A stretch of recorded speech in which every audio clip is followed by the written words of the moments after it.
right, next thing, last comic book here, Isom #2. So, reviewed Okay. Isom #1 the Yeah. last I year. remember when you got This that. Yeah. This comic book company is really, like, taking off in terms of a lot of I think this has been the dream of a lot of independent comic book creators, but they're not really, like, pushing to do this. Um, Eric July, responsible for writing this and stuff, creating the Rippaverse that this is part of, is hiring on a lot of talent, a lot of other ex comic book industry people and whatever to build his universe out. So he's like helping structure it all, but they have different characters, and so they've like brought on Chuck Dixon to write this Alpha Core book. That's going to be another one coming soon. Chuck Dixon of like Batman fame, and he does all kinds of things now. He wrote The Hobbit graphic novel, some of that. So, um, big names, big people. This one is the same team, as far as I'm aware, as the first ISOM. So there's ISOM one, ISOM two, and then there's going to be two different ones now, different characters in this universe. Um, but anyways, this is the latest. There was a few different cover options. I really like this cover. I think that's pretty awesome cover. This is the Ethan Van Sciver cover. And the art in this, I believe the art in the first volume was also Cliff Richards, same as this one, but it does feel cleaned up from the first one. I don't know if he had more Okay. time or something like that. Whatever it was, realized how much money the campaign was going to make.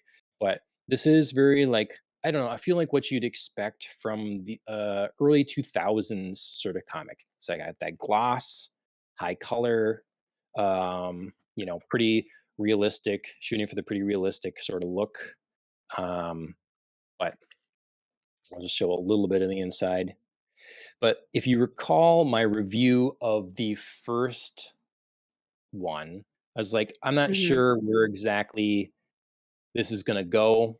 It has Mhm. potential, but there was some arc inconsistency. I'm left like wanting more at the end and like feeling maybe not enough happened. I was just sort of, I would describe as sort of mid reception, you know, like Yeah, fine, but you know, but this has was some way room to better. improve.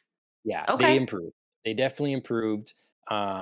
It's it's a quality book. Again, really well bound. They put some we got a little more context of some of the other characters that were just sort of introduced in the first one. And then there was a couple new characters that weren't mentioned at all in the first one that I actually like a lot. So that was good Okay. too.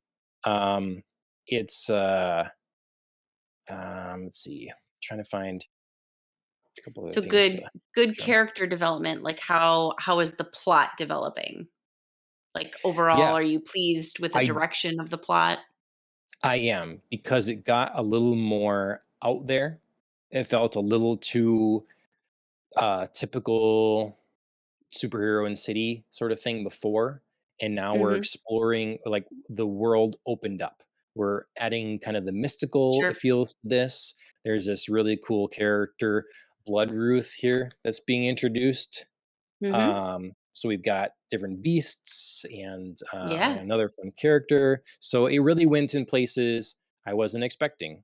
So um, I'm I'm feeling a lot more positive about the direction of ISOM after reading this one. Good. So it was a big step up. Good. I don't know what I give it for a rating, but whereas my reception of the first one was, like, say, sort of mid, this is definitely more like a, I don't know, 7 or 8, out Sure. of 10. Sure. This is more like, I don't know if I rated the first volume or not, but this is a market improvement. So Great.